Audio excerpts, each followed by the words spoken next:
Ya, miren, esta parte es más, digamos, entrando más de lleno a la parte de la volumetría ácido-base, ¿ya? Entonces, vamos a ver esta parte, ¿no? Ya vamos a entrar un poco más en lo que son los indicadores de neutralización, más a fondo, la constante ionización de los indicadores, ¿no? De la cual va a depender en qué rango van a variar, ¿no? Indicadores de uno o dos colores, ¿no? Y también hay indicadores mixtos. ¿Cómo se selecciona un indicador? ¿No? En los indicadores ácidos base más frecuentes, curva de titulación ácido fuerte, base fuerte, y viceversa. Aplicación de las titulaciones ácido-base y titulación de ácidos débiles con bases fuertes, ¿no? Y ácidos débiles, ¿no? Entonces, vamos a ver, en realidad, ¿qué cosa es un indicador de neutralización, ¿no? O ácido-base.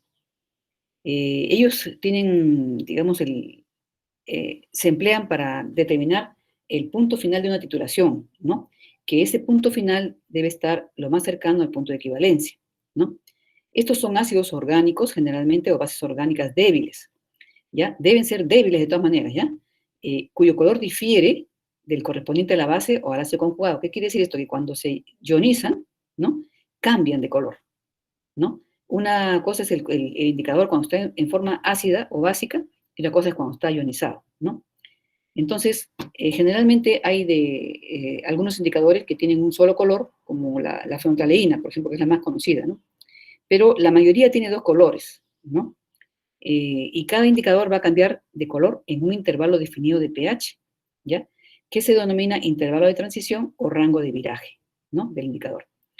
Entonces, por si acaso, hay varios indicadores que tienen más de un rango de transición. Y también hay indicadores que son ácido-base y que también sirven para otro tipo de titulaciones, ¿no? Algunos hasta complexométricas. Entonces, la posición del intervalo de la escala de pH, ¿no? Va a depender de la acidez, ¿no? Del valor de la constante de acidez, Ka o Kb del propio indicador, ¿no? ¿Ya? Entonces, el indicador prácticamente se comporta como cualquier ácido base, ¿no? Débil, ¿no? Ácido base débil. Si el pH, dice, es menor que su intervalo de viraje, el indicador estará en la forma ácida, ¿no? Y si es mayor, en su forma básica. Entonces, no quiere decir que, por ejemplo, si el intervalo de viraje está como el anaranjado de metilo, por ejemplo, de 3.1 o 4.4, ¿no? La zona inferior de su rango de viraje se dice que está en forma ácida. Y la zona superior en forma básica, aunque estén en todo el rango ácido, ¿ya?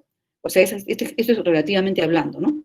O sea, el intervalo de viraje puede ser, como se dice, ¿no? En la forma ácida, si está en la parte inferior del rango, y en la forma básica, si está en la parte superior, aunque esté en toda la zona ácida, ¿no? Ahora, este indicador debe ser muy sensible, debe dar un color intenso a la solución con muy poquita concentración, con muy bajita concentración, ¿ya? ¿Por qué? Porque este indicador va a consumir también al titulante. Entonces, si va a necesitar una cantidad enorme de titulante para que se pueda ver, entonces va a darnos un error enorme de indicación. Entonces, las cantidades que se emplean, las concentraciones que se emplean, son del orden de 10 a la menos 4 a 10 a la menos 5 molar, ¿ya? O menos, ¿ya? Porque ellos van a consumir titulante, entonces no nos conviene que sean que requieran demasiado, ¿no? Demasiado indicador. Ahora, el color tampoco no debe ser muy intenso, o sea, tampoco no debemos agregar demasiada cantidad de indicador, porque si no, no vamos a poder ver bien el cambio, ¿ya? No vamos a poder distinguir, ¿ya?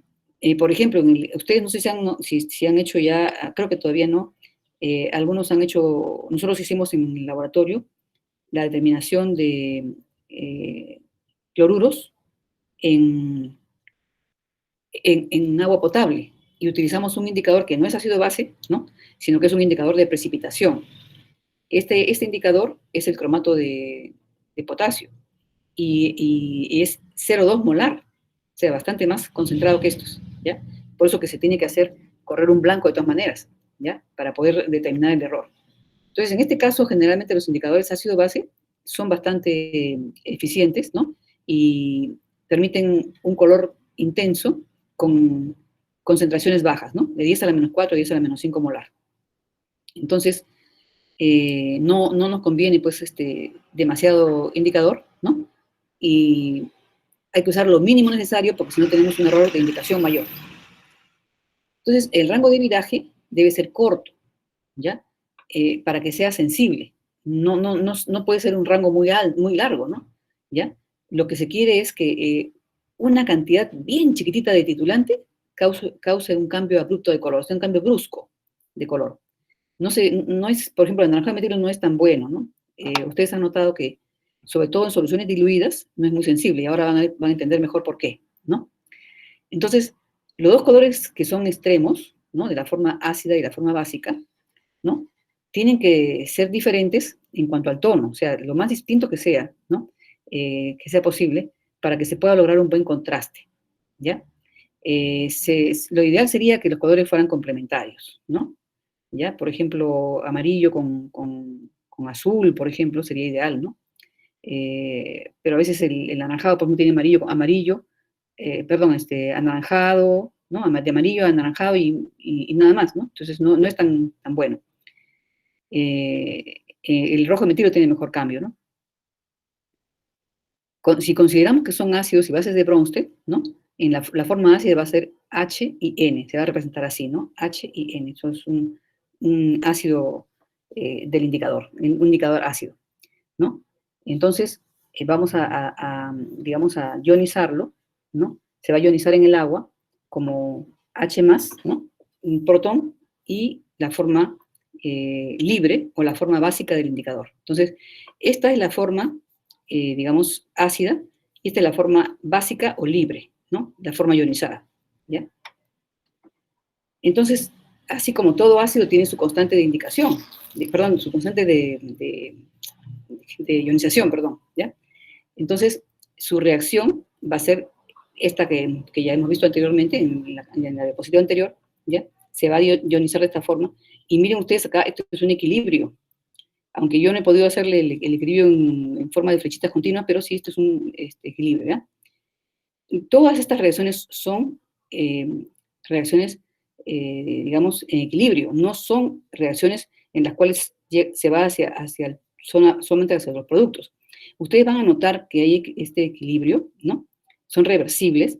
Cuando ustedes vean que cuando todavía no han llegado al punto final, se produce un cambio de color en la zona justa donde cae el titulante. Entonces, ustedes agitan, no dejan de agitar, y el color desaparece, ¿ya? ¿Por qué? Porque ha habido esta reacción, ¿no? Pero como todavía queda digamos, el analito compite, ¿no? Compite con el indicador y vuelve a revertirse esta reacción. Se revierte, mejor dicho, la reacción, ¿no? ¿Ya? Entonces, lo que tiene que ocurrir es esto, cuando ya se acabe el analito, la reacción tiene que ir hacia la forma en la cual queremos que indique, ¿no? ¿Ya? Entonces, va a tener su constante ionización, que va a ser igual al producto de la concentración de estos dos iones, ¿no? Entre la concentración de este ion, de esta forma ácida, ¿no? ¿Ya? Entonces, como todas las constantes de ionización, ¿no? Entonces, vamos a ver a qué pH, ¿no? Va a ocurrir esto. Entonces, este ion hidrógeno lo despejamos, ¿no?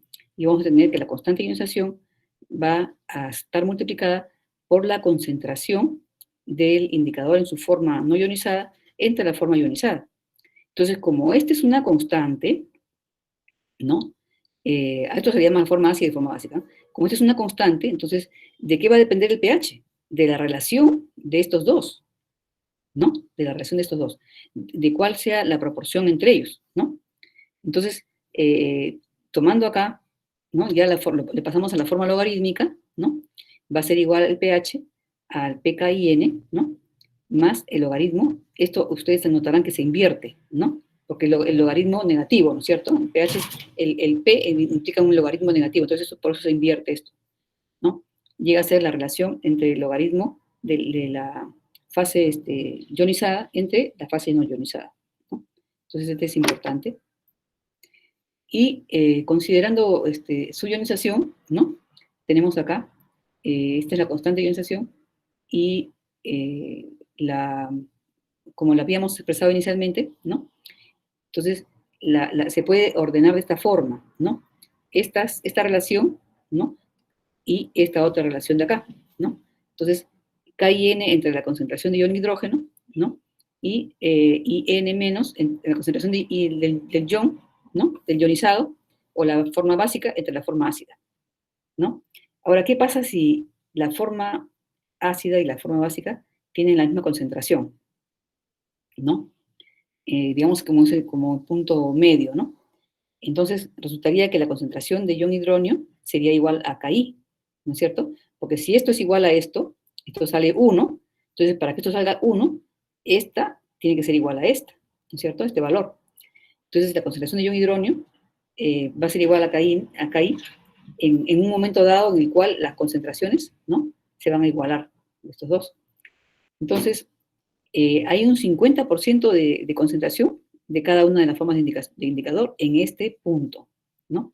En el punto en el cual la concentración de ion hidrógeno es igual a KI, ¿no? Entonces, miren, en cada determinación se recomienda usar el mismo volumen de indicador, ¿ya? Tanto en las soluciones de referencia como en las valoraciones y titulaciones, trabajando a un volumen constante de la solución titulada. Pero miren, este dato es muy importante, ¿no? A un 50% de concentración de cada una de las formas de indicador, prácticamente la concentración de ion hidrógeno resulta igual al KIN, ¿no? Entonces el pH va a ser igual al pKIN, ¿no? Entonces ahora, ¿cómo vamos a seleccionar el indicador para una titulación? ¿Ya? El pH del punto final que se quiere indicar debe estar cercano, si fuera posible, coincidir con el peso equivalente, con el punto final, perdón, el punto, punto final de la titulación, ¿no? Que es el punto de equivalencia, perdón, ¿ya? No es el peso equivalente, sino el punto de equivalencia. Entonces, este pH, ¿de qué va a depender? De los productos o del producto que se va a formar en la reacción de titulación, ¿no? Entonces, por ejemplo, en una titulación de ácido clorhídrico con hidróxido de sodio, se va a formar el agua y el cloruro de sodio, ¿no es cierto? Entonces, el cloruro de sodio prácticamente no tiene mayor influencia sobre el pH, tiene pH 7, ¿no? Entonces, no va a influir mucho. Más bien, en el caso de los ácidos débiles, ¿no? O bases débiles, se va a producir una sal que sí va a tener una influencia, va a cambiar el pH, ¿no? Se va a alejar de pH 7, ¿no? Entonces, en la curva de titulación, el punto de equivalencia se va a encontrar en la zona de máxima pendiente, ¿ya? Ahora vamos a ver una curva de titulación. Por lo tanto, el intervalo de viraje debe hallarse en dicha zona. O sea, el intervalo de viraje del mismo indicador debe estar en la zona en la cual se produzca este salto de la titulación, ¿ya? Ahora lo vamos a ver mejor. Entonces, miren ustedes estos indicadores de neutralización, ¿no? Tienen si tienen dos colores, por ejemplo, ¿no? No se va a poder distinguir si de uno de ellos hay, por ejemplo, 95% y 5% del otro, va a ser igual como que si hubiera 100% de uno de ellos, de una de las dos formas, porque están combinados, ¿no? Se combinan. Por ejemplo, en el caso del anaranjado de metilo, a veces nosotros no sabemos exactamente el punto final, si es un tono más amarillo o menos amarillo, o es más rojizo, ¿no? Hace dudar, ¿no? Entonces, ¿por qué? Porque están mezclados, ¿no? Cuando se disocia, ¿no? No se disocia siempre en un porcentaje. Dependiendo de la acidez, puede estar, digamos, predominando esta especie, ¿no? Y esta especie pasa desapercibida. O predominando esta de acá y esta hay una pequeña porción, ¿no?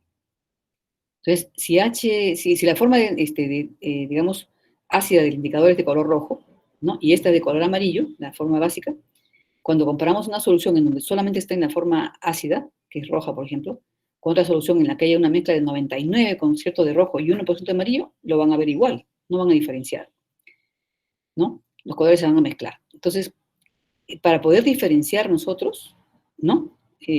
Con la vista, necesitamos que haya una relación de concentraciones entre estos dos, que sea más o menos alrededor de 8:1 o 9:1. Entonces, ahí va a predominar prácticamente la forma que nosotros vamos a utilizar como punto final, ¿no? ¿Ya? Entonces, vamos a ver el color de la forma ácida, si es que esta relación del indicador en forma libre o básica a la forma ácida es menor que 0,1, o sea que están de 1 a 10, ¿ya? De 1 a 10. Y vamos a ver el color básico si la concentración del indicador en su forma básica, ¿no? Prácticamente es, en relación a la ácida, es mayor de 10, ¿ya? O sea que es realmente que tiene que haber una concentración considerable de uno sobre el otro. Entonces, si K y N es su constante, ¿no? Su constante de ionización, los cambios de color se deben realmente a las variaciones en esta relación, ¿no? De la concentración de la forma básica entre la forma ácida o la forma, digamos, asociada al ion hidrógeno, ¿no? ¿Ya? Que se va a deber a los cambios del pH, ¿no? Que ocurren en el pH del medio, o sea, de la solución que estamos nosotros trabajando, ¿no? Que estamos titulando. Entonces, las dos especies, si las dos especies son de color, ¿no? Ambos van a tener color, entonces cada tono va a ser causado por la mezcla de los dos colores, en proporciones que van a depender del pH, ¿no? Entonces, en esta ecuación, por ejemplo, tenemos el pH, ¿no? Es igual a pKIN, ¿no? Más logaritmo de las concentraciones de ambas formas, ¿no? De la relación de ambas formas. Entonces, si estas dos formas están digamos, en la misma concentración, o sea, están en el punto medio, ¿no? De su intervalo, quiere decir que el logaritmo de estos va a ser igual a 1, perdón, el logaritmo de 1 es igual a 0, ¿no? Esta es la relación, ¿no? De estos dos, es 1, porque son iguales, ¿no? Va a resultar 0, entonces va a quedar igual, el pH va a ser igual al pK y N, ¿no? Entonces, esta es una muy importante relación, ¿no? ¿Ya? Entonces, la repetimos acá porque vamos a continuar con la misma idea, ¿no? Este pKIN equivale al punto medio del intervalo de viraje, ¿no? Que va a abarcar esto. Este va a ser su intervalo de viraje. O sea, el punto central es este, ¿no? Y el rango va a estar más o menos así, ¿no? pKIN más menos 0,9 unidades de pH, ¿no? O sea, este va a ser el rango, ¿no? El rango de viraje, ¿no? El intervalo de viraje. Entonces, es importante que el contraste de los dos colores, ¿no? De dos indicadores sea muy, muy, muy grande, ¿no? Si el contraste de los colores límite de dos indicadores que tengan dos colores, ¿no? Es más o menos similar, el más apropiado de los indicadores va a ser ¿cuál? El que tenga el intervalo más corto, para que los cambios en el pH causen cambios de color más sensibles, ¿no? ¿Ya? O sea que un rango demasiado largo, si tuviera acá, por ejemplo, más de 0,9 unidades, no sería muy conveniente, ¿ya? ¿No? Un rango muy, muy amplio no es conveniente. Entonces, si por ejemplo el pKIN más 0,07 sea, ¿no? Puede ser mucho más, más sensible, ¿no? Entonces vamos a ver acá, por ejemplo, cómo dice, un indicador de dos colores tiene un pKi de 5,3, ¿ya? Entonces, hay que calcular el intervalo aproximado de pH en el que puedan discernirse las diferencias de color, ¿no? Y B, ¿será posible usar este indicador para acusar un cambio de un pH de aproximadamente 4,5? ¿Y será posible para indicar un pH a 8,5? Vamos a ver. Entonces, primero la primera parte, ¿no? Calcular el intervalo aproximado de pH en el que puedan discernirse las diferencias de color. Entonces, como este es el punto medio, ¿no? Dice, tenemos que hallar los valores límites del intervalo de viraje. Entonces, podemos considerar, por ejemplo, que tenemos una relación de 8,5 a 1, por ejemplo, ¿no? Son los valores promedio que hemos visto anteriormente, que tiene que estar en esta relación para poder ver el color, ¿no? Debe ser, una de las partes debe ser mucho mayor que la otra, ¿no? Que la otra parte. O sea, por ejemplo, si esta es la parte ionizada, ¿no? La concentración de la parte ionizada, esta debe ser la parte ácida, y así viceversa, ¿no? Entonces, se va a reemplazar estas relaciones, ¿no? De la concentración de cada uno de ellos, ¿no? Entonces, en esta ecuación muy conocida, ¿ya?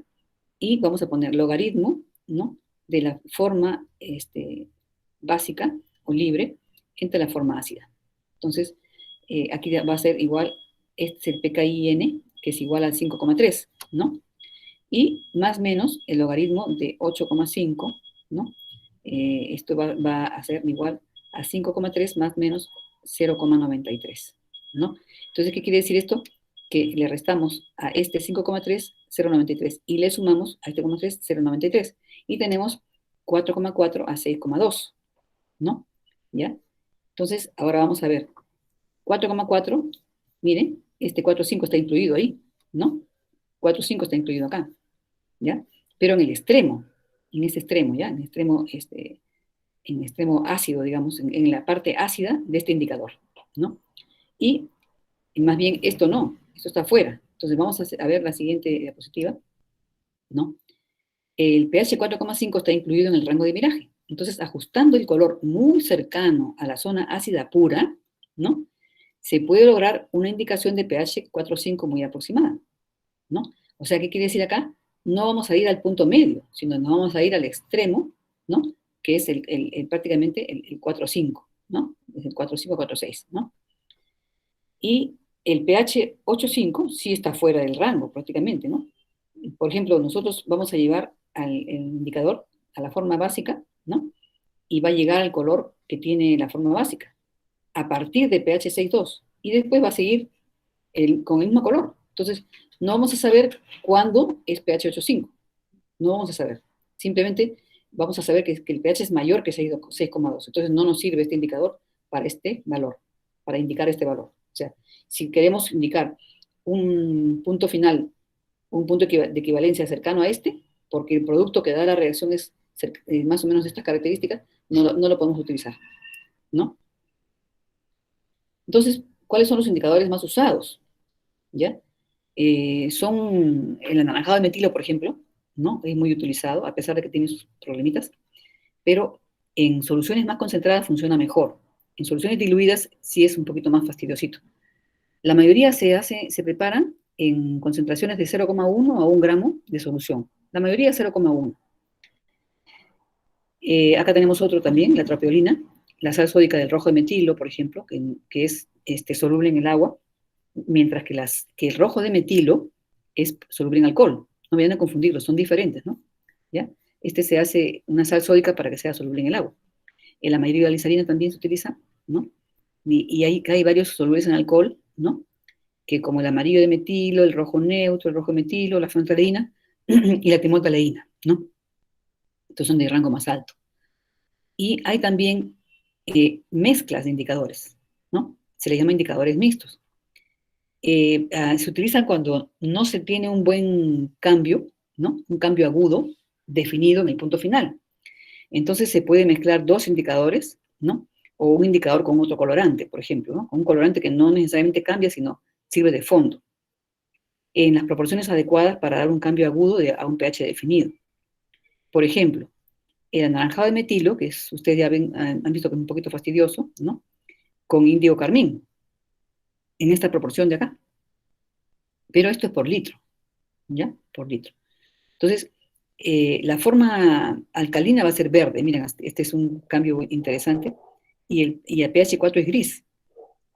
Y cambia bruscamente a violeta en soluciones más ácidas. Es un bonito cambio, ¿no?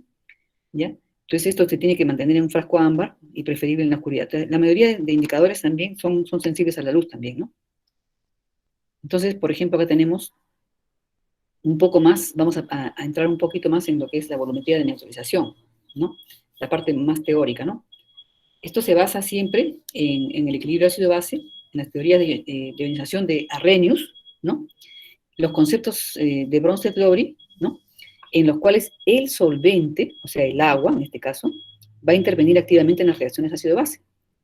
Ahora, por si acaso, también hay titulaciones ácido-base en medio no acuoso, ¿ya? Generalmente, por ejemplo, los plásticos también tienen cierta acidez, ¿no? Y se les determina, por ejemplo, en un medio no acuoso, ¿no? Pero eso ya es otro campo, ¿no? Entonces, en este caso, el agua nuestra, el agua es la que va a intervenir activamente en las reacciones ácido-base, ¿ya? Inclusive va a ser el producto, ¿no? El producto, uno de los productos finales. Entonces, vamos a ver la parte el concepto del producto iónico del agua. O sea, el agua, ¿no? Prácticamente es una sustancia que tiene comportamiento ácido y básico, ácido y básico, ¿no? Dice, para Bronsted y Lowry, un ácido es un donador de protones y una base es un aceptor de protones. Entonces, el agua va a sufrir las dos reacciones, ¿no? La autoprotólisis o autoionización del agua, ¿no? Que es prácticamente la interacción de una molécula de agua con otra, ¿no? Va a dar una cantidad muy pequeña de iones hidronio y iones OH, ¿no? Entonces, que, bueno, se puede representar como, simplemente como un protón y un OH, ¿no? ¿Y cómo se sabe esto? Porque el agua no debería conducir la electricidad, ¿no? Si no hubiera iones en el agua, la conductividad no se daría. Pero a pesar de que es una cantidad, digamos, muy pequeñita de ionización en el agua, ¿no? La cantidad que se ioniza, sin embargo, se puede leer, se puede ver que tiene conductividad, ¿no? Ahora, la conductividad también es pequeña, por si acaso, ¿no? Y la conductividad del agua es una de las formas una de las, digamos, los controles que se hacen cuando se quiere saber si el agua es de buena pureza, que si el agua ionizada o destilada, ¿no? Es de la pureza adecuada, ¿no? Pero es muy reducida su ionización, ¿no? Digamos, la ionización es muy reducida, pero se puede calcular. Entonces, esto está calculado, ¿no? La constante de ionización a 25 grados centígrados está calculada como 1,82 por 10 a la menos 16, ¿ya? Esto todavía no es Kw. Ustedes dirán, pero no, esto es 10 a la menos 14, no. La concentración del agua, ¿no? Va a ser constante. Este valor de acá, ¿no? De concentración del agua, va a ser constante. ¿Y cómo se obtiene? Se obtiene simplemente porque el agua más o menos es su densidad prácticamente 1, ¿no? Entonces, 1000 gramos de agua, o sea, este es un litro, en un litro va a haber 1000 gramos de agua aproximadamente, ¿no? Y esto está dividido por su peso molecular.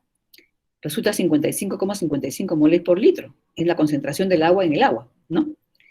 Y esto lo reemplazamos aquí, ¿no? Y resulta ya la famosa constante Kw o producto iónico del agua, ¿no? Que ya involucra a la concentración de ion hidronio y a la concentración de OH. Y esta resulta 1,0 por 10 a la menos 14, ¿no? De acá sale el valor de pH, ¿no? Cuando nosotros tomamos el pH, ¿no? Le tomamos el pH y lo pasamos a forma logarítmica, resulta digamos, la escala de pH. Pero, antes que nada, tenemos que saber que las concentraciones de ambos, ¿no? Son iguales, ¿no? En el agua pura, digamos, ¿no?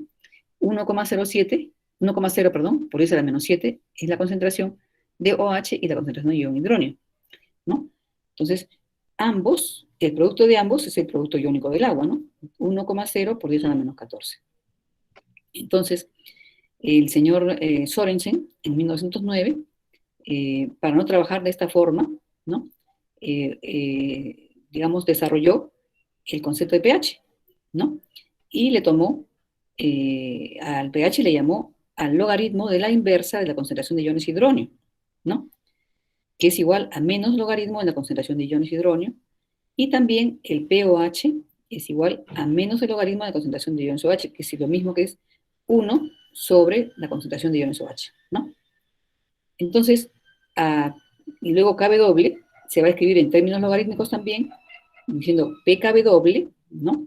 O sea, 14 es igual a la concentración de pH más pOH igual, ¿no? 14, ¿no? Entonces, esta es nuestra famosa escala de pH.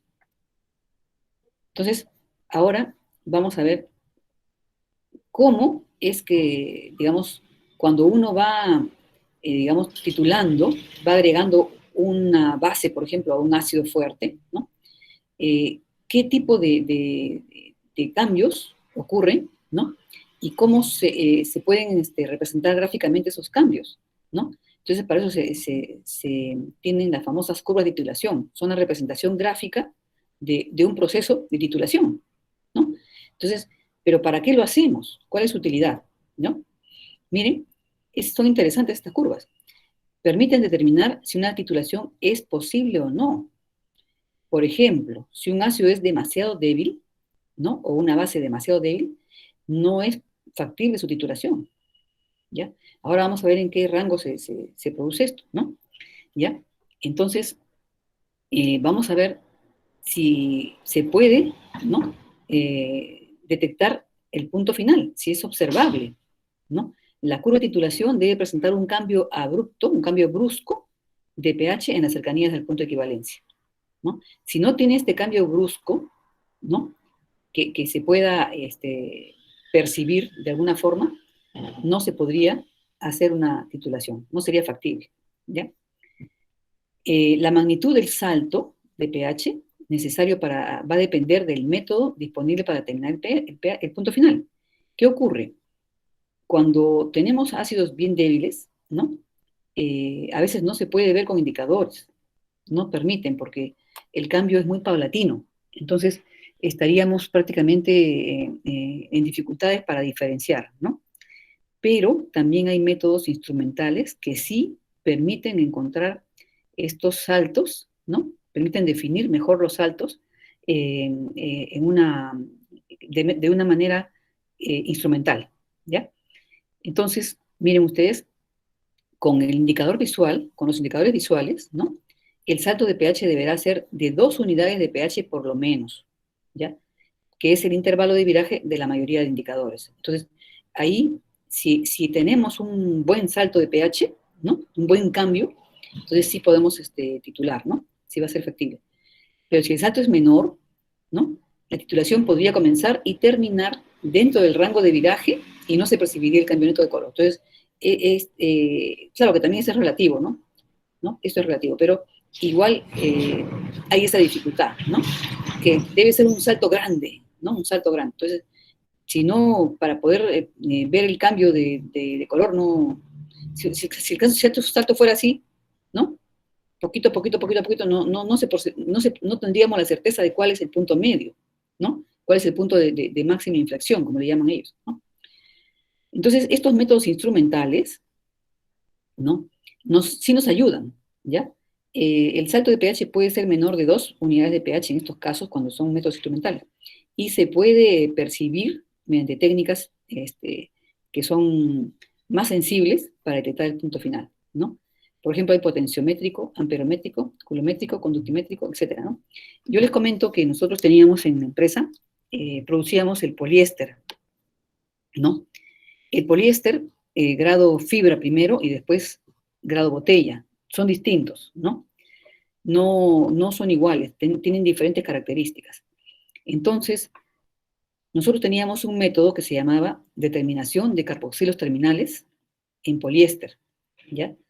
Que era para conocer cuál era, digamos, el peso molecular promedio, si estábamos dentro de lo adecuado, ¿no? Como peso molecular promedio del poliéster. Ustedes no sé si sabrán que cuando se produce plásticos, ¿no? No hay un peso molecular definido, sino digamos, una distribución de pesos moleculares, ¿ya? Entonces, si el peso molecular del plástico fuera digamos, muy pequeño, más pequeño de lo que debería ser, ¿no? No hubiera alcanzado la magnitud que debe alcanzar, ¿no? ¿Ya? Hay varias maneras de saberlo. Hay formas físicas y formas químicas. La forma física generalmente es por la viscosidad, ¿ya? La viscosidad es mayor cuando el peso molecular es mayor. O sea, si se ha alcanzado un peso molecular elevado, pero tampoco no demasiado elevado, tiene que estar dentro de un rango, entonces la viscosidad de este polímero en un determinado solvente va a estar en un rango también, en un rango definido, ¿ya? Entonces, esa es una forma de saberlo, pero también hay un método químico. Y generalmente en las empresas que se producen plásticos, cuando, digamos, se tiene que aplicar ambos métodos. Es necesario confirmar un método con el otro, por si acaso cualquier falla. Entonces, en nuestro laboratorio nosotros hacíamos la titulación de los carboxilos terminales en el poliéster. ¿Y por qué los carboxilos? Porque el poliéster es digamos, el producto de la polimerización de un ácido carboxílico, ¿no? Con el etilenglicol. Entonces, si el peso molecular fuera muy pequeño, la cantidad de terminales ácidos sería mucho mayor, ¿no? Que si fuera grande. Es como si ustedes tienen, por ejemplo, un conjunto de moléculas, ¿no? Si hay moléculas más pesadas, entonces en un mismo peso, en una misma masa, van a ser menor número que si tuvieran ustedes moléculas más chiquitas, ¿no? En ese mismo peso. Entonces, eso es lo que nosotros hacíamos. Y para poder determinar esta acidez, que la hacíamos en un medio no acuoso, teníamos que utilizar un potenciómetro y hacer diferencias entre las lecturas. O sea, el potencial que había dado para un valor de, digamos, una adición, tomábamos el siguiente y se lo restábamos y hacíamos diferencias. Y de esa forma encontrábamos el punto final, ¿no? Entonces, haciendo diferencias entre cada una de las lecturas, la anterior y la siguiente, la anterior y la siguiente. Era bien trabajoso, pero eso después se puede hacer con análisis instrumental, ¿no? También ahora ya se puede hacer el mismo equipo, ya o conectado a una computadora, se vacían los datos y se hace eso, ¿no?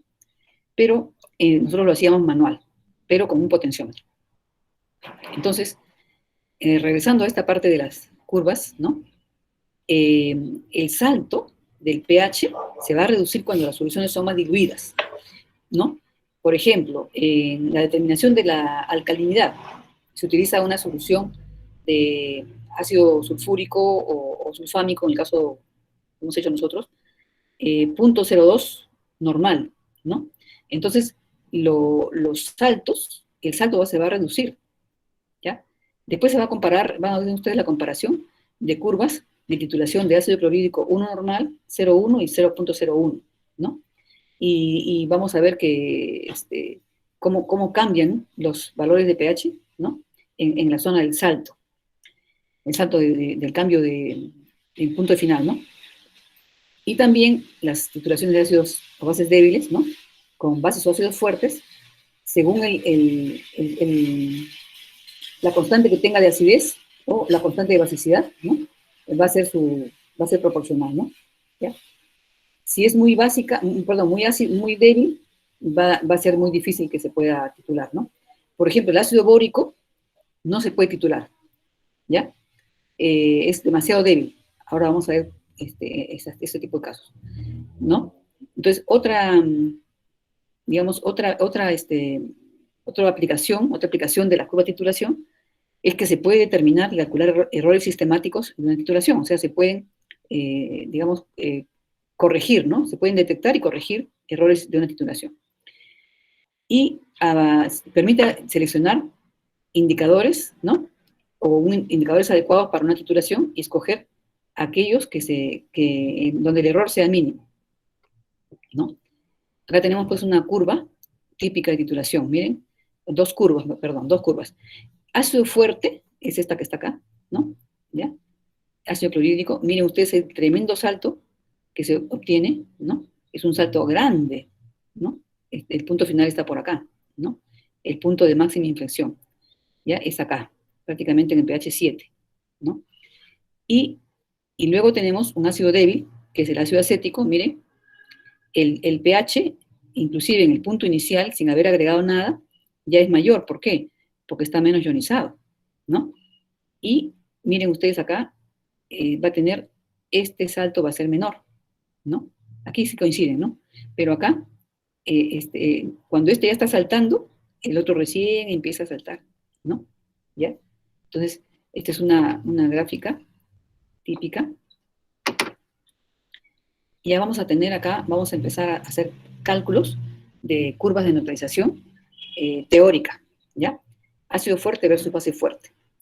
Entonces, estos sí se van a ionizar totalmente, ¿no? Los ácidos y bases fuertes se ionizan, o sea, no queda, digamos, no es una reacción en equilibrio en la cual haya los productos y digamos, los reaccionantes y los productos coexistan. No, acá prácticamente se ionizan del todo, ¿no? Entonces, una vez que ustedes agregan el ácido clorhídrico, por ejemplo, al agua, ¿no? Está como iones hidróneo y iones cloruro. El ácido clorhídrico como HCl ya desapareció, ¿no? El hidróxido de sodio igual. El hidróxido de sodio es NaOH, ¿no? Como tal, está ya desapareció. Queda simplemente Na más, ¿no? Ionizado, y OH menos, ¿no? Entonces, los cambios en la concentración de ion hidróneo, ¿no? Y en el pH son fáciles de calcular, ¿no? Conforme se va neutralizando ¿no? El ácido fuerte con una base fuerte o al revés, ¿no? ¿Ya? Entonces vamos a hacer, para que sea más sencillo, ¿no? Que se pueda entender mejor y sean más fáciles los cálculos, vamos a titular teóricamente 100 mililitros de ácido clorhídrico 1 normal con hidróxido de sodio 1 normal, ¿ya? Entonces vamos a imaginar que tenemos una bureta de 100 mililitros, ¿no? Y tenemos un Erlenmeyer, por ejemplo, puede ser de 250, aunque realmente no, debería ser uno de 500, ¿ya? Entonces vamos a imaginar eso. Entonces vamos a ir titulando y vamos a ir registrando en el eje X los volúmenes de hidróxido de sodio adicionados y en el eje Y los cambios de pH que van a ocurrir con cada adición, después de cada adición, ¿no? Entonces, la curva resultante se va a llamar la curva de titulación, que es como la que hemos visto anteriormente. Entonces, vamos a calcular los valores de pH, ¿ya? ¿Y qué cosa vamos a aplicar acá? Nuestra famosa ecuación del volumen 1 por la normalidad 1 es igual al volumen 2 por la normalidad 2.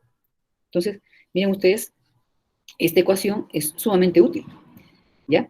Entonces, cuando nosotros no hemos agregado nada todavía, nada de hidróxido de sodio, ¿cuál va a ser el valor de pH, ¿no? De esta solución, por ejemplo, 1 normal? Va a ser prácticamente el valor de 1, ¿no? Que es el pH de 1, que es 0, ¿no? Entonces, esta curva va a empezar en 0, ¿ya? pH 0. Luego, agregamos 10 mililitros, por ejemplo, ¿ya? Vamos a decir que agregamos 10 mililitros. Entonces, cuánto ha resonado del ácido clorhídrico presente? Si hemos agregado 10 mililitros de soda y cada uno de estos dos es uno normal, entonces hemos consumido 10 mililitros de ácido clorhídrico. Entonces, se habrá formado, digamos así, 20 mililitros de cloruro de sodio, ¿no?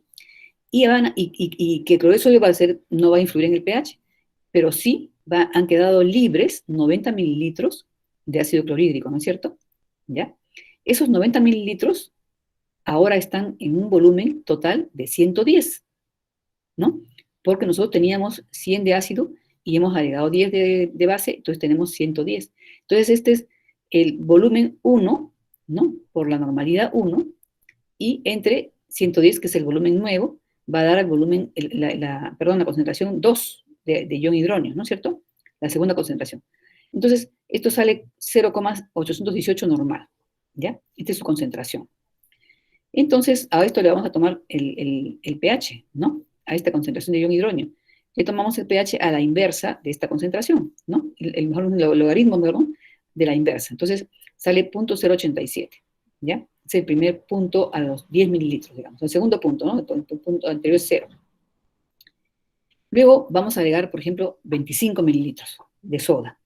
Entonces, como la soda es 1 normal y el ácido es 1 normal, ¿no?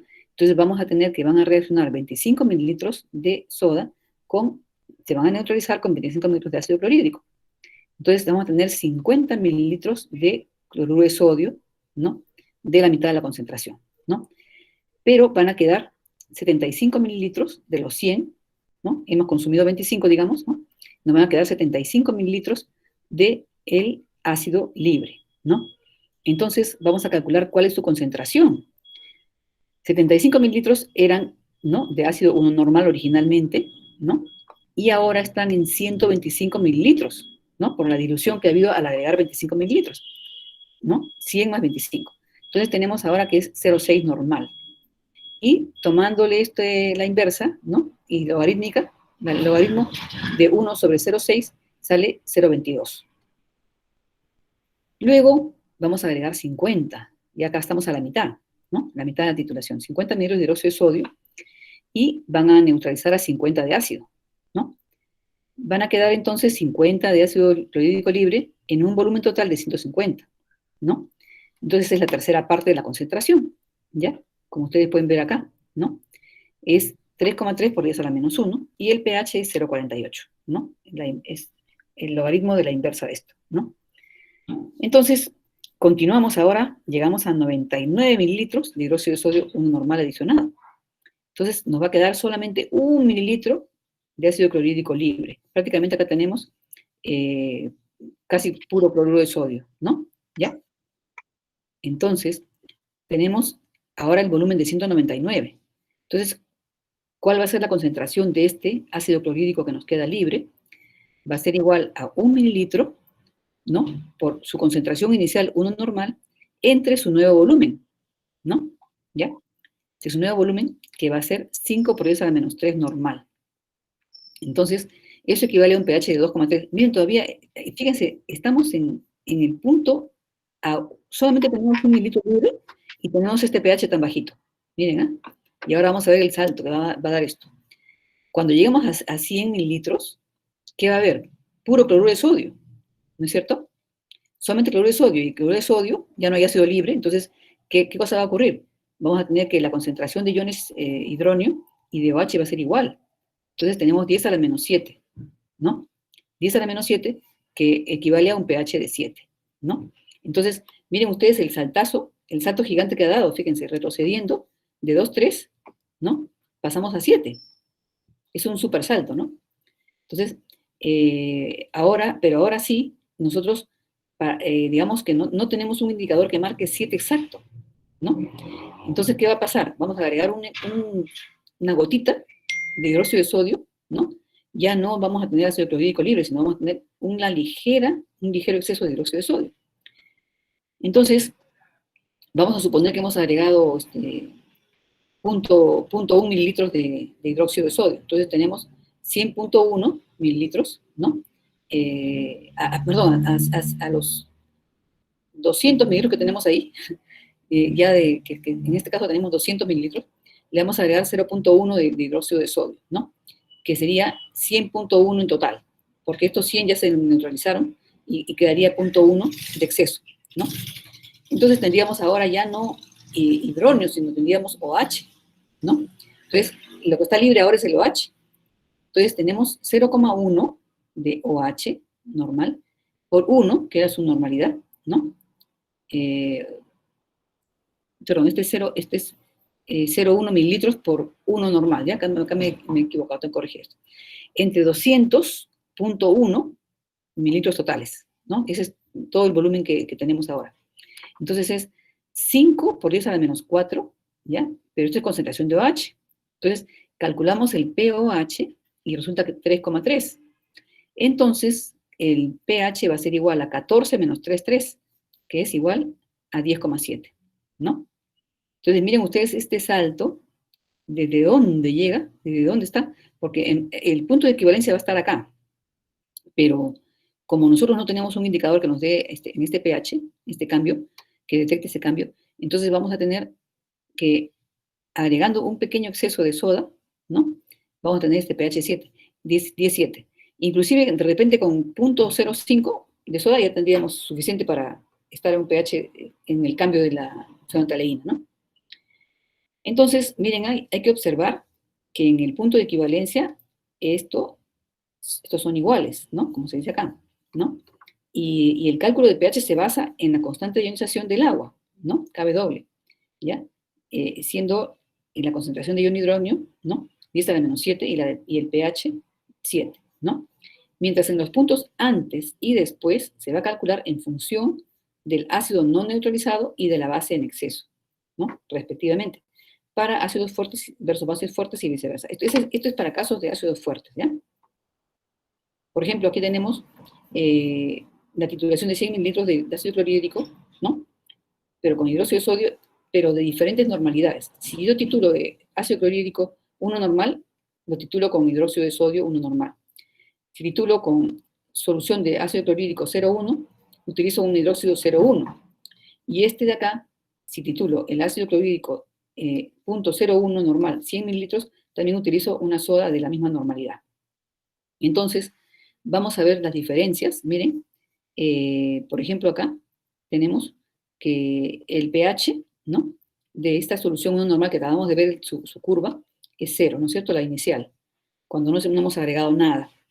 Este ya está subiendo a 1, ¿no?, de 0,1 normal, y este a 2, ¿no?, por esto. Entonces, a 50 mililitros agregados, tenemos acá un pH de 0,48, acá tenemos 1,5 más alto y 2,5 más alto también, ¿no? ¿Ya?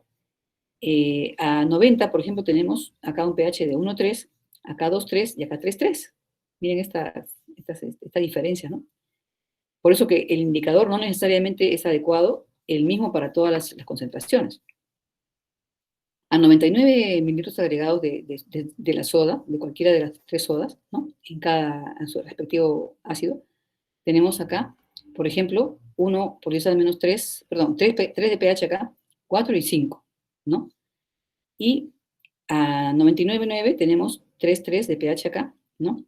4,3 y 5,3, ¿no? Entonces, en el punto de equivalencia todos son 7. Acá ni vuelta que darle. Sean soluciones de diferentes concentraciones, todas van a llegar a pH 7 en el punto de equivalencia. Se va a producir cloruro de sodio y no va a haber ácido libre ni soda libre, ¿no? Cuando tenemos 100.1, ¿no?, acá tenemos 10 a la menos 7, 10,7 de pH, 9,7 y 8,7.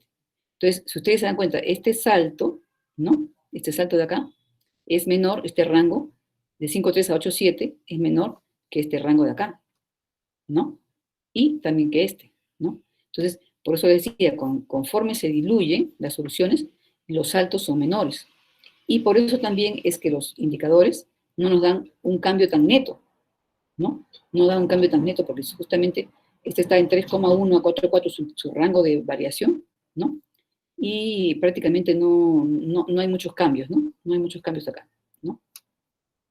Entonces esta parte ya sí ya es fuera del rango.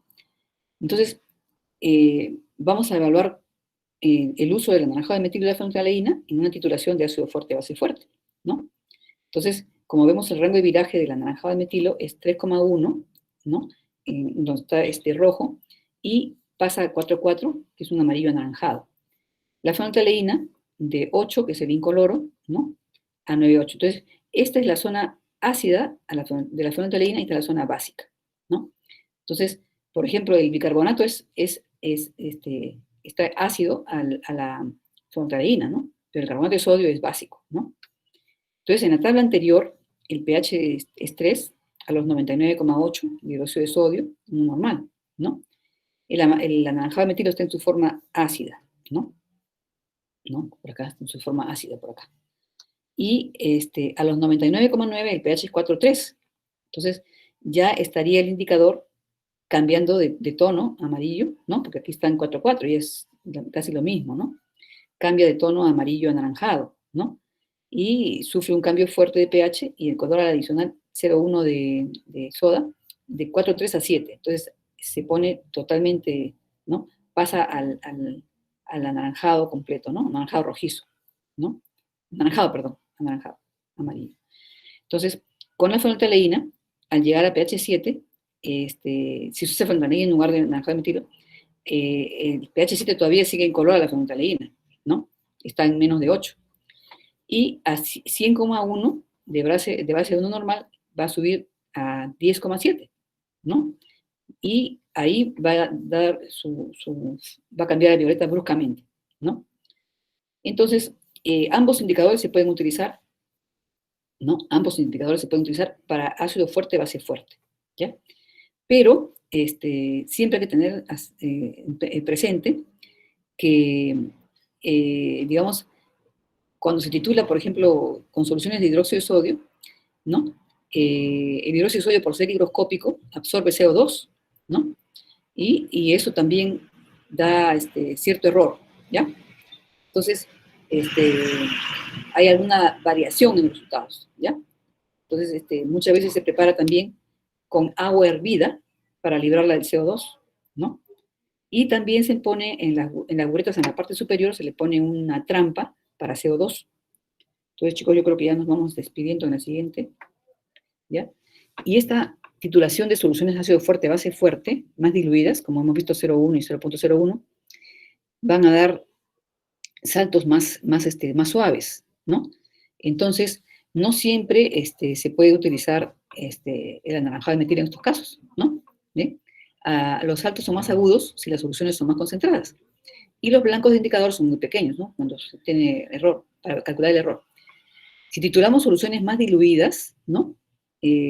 Prácticamente del punto 0,1 normal, por ejemplo, a 99,8 mililitros, el pH es 5, ¿no? Y el indicador anaranjado de metilo ya está en forma básica, ¿no? Entonces estaría terminando ya la titulación. El error sería de 0,2 mililitros, pero 0,2%, ¿no? ¿Ya? Si no es en 100 mililitros, sería pues el 0,4% si fuera 50, ¿no? En este caso vamos a tener que correr un blanco del indicador y agregar al volumen final, o sea, aditivo, se va a adicionar, no se va a restar, sino se va a adicionar. En cambio, el color del anaranjado de metilo para 0,1 a 99,9 está en forma alcalina a pH 4,3, no es agudo. Llega a un tono naranja intermedio y prácticamente se debe correr y corregir por error de indicación. Entonces, ahí tienen ustedes la explicación de por qué, ¿no? A veces, cuando uno titula con 0,1 normal, ¿no? No se obtienen puntos finales muy, muy definidos en el naranja del indicador. Uno dice, uy, ¿será este tono o será otro tono, no? Entonces, no es muy conveniente. Con fenolftaleína, al llegar a 100,1, el pH en solución es 0,1 normal, será 9,7. Y el indicador estará ya en forma alcalina, ¿no? O sea que el error va a ser 0,1%, ¿no? Entonces, es preferible usar la fenolftaleína en este caso. Entonces, ¿cuáles son los indicadores adecuados, no? Para soluciones diluidas 0,1 y 0,01, conviene un indicador como el rojo de metilo, por ejemplo, que el rango de viraje está de 5 a 6, ¿no? Y que es mejor que con anaranjado de metilo, ¿no? El error tiene menor error. Y si las soluciones son del orden de 0,01, también se puede usar el indicador con un rango de viraje entre 5 y 9, como el azul de bromotimol, el rojo de fenol, la fenolftaleína y el rojo de metilo. Entonces, no siempre titulación de ácido fuerte, base fuerte, es el mismo indicador, va a depender de su concentración también, ¿no? Entonces, ¿cómo se determina el error de indicación? Mediante el blanco de titulación, ¿no? Entonces, generalmente se titula, por ejemplo, con ácido clorhídrico 0,1, ¿no? Hasta que el indicador cambie en el primer color, ¿no? Y en otro recipiente, o sea, se guarda la muestra que se ha titulado, se guarda, y en otro recipiente, en otro Riemeyer, por ejemplo, se vierte la misma cantidad de indicador anaranjado de metilo y 200 mililitros de cloruro de sodio 0,05 normal, ¿no? Porque esto, al agregar, digamos, si hemos agregado 100 de ácido clorhídrico 0,1 más 100 de soda 0,1, tenemos 200, pero el cloruro de sodio va a tener esta concentración, ¿no? Ya no va a ser 0,1, sino 0,05. Entonces, se titula con el mismo ácido clorhídrico que hemos usado acá, hasta que el color de la solución sea igualito al que tiene la primera solución en su punto final. Entonces, este volumen se va a deducir del volumen final de la titulación. Entonces, ese va a ser el blanco de la titulación. Entonces, ahí nos quedamos, ¿ya? Porque ya es tarde, va a ser las 6, ¿ya? Entonces, nos quedamos en aplicaciones, ¿ya, chicos? Entonces, yo les voy a mandar su pasito, ¿ya? De la semana, mañana, ¿ya? Y generalmente yo no les pongo un tiempo muy, muy limitado. Me lo pueden entregar el pasito. No sé cómo están ustedes de trabajo este fin de semana. Ya coordinamos, ¿ya? Coordinamos el tiempo, ¿ya? Entonces, les mando un mensaje, ¿ya? Gracias por asistir, por la atención. Hasta luego. Nos vemos todos. Gracias, ¿ah? Hasta luego, profesora. Ya, gracias. Que le pasen bien. Buen fin de semana. ¿Ya? Gracias, profesora. Hasta luego. Hasta luego. Profesora, gracias. Nos vemos. Aló, profesora. Sí. Profesora, me escucha, no pude ingresar a tiempo porque se me fue el internet. Ay, mira, pero ahorita, yo les voy a mandar la grabación ahora, ¿ya? Sí, no sé si me tomó la asistencia. Sí, exactamente. Ya, muchas gracias, profesora. Sí, porque sí te vi. Ya. Sí, ya, gracias. Gracias. Que le vaya bien.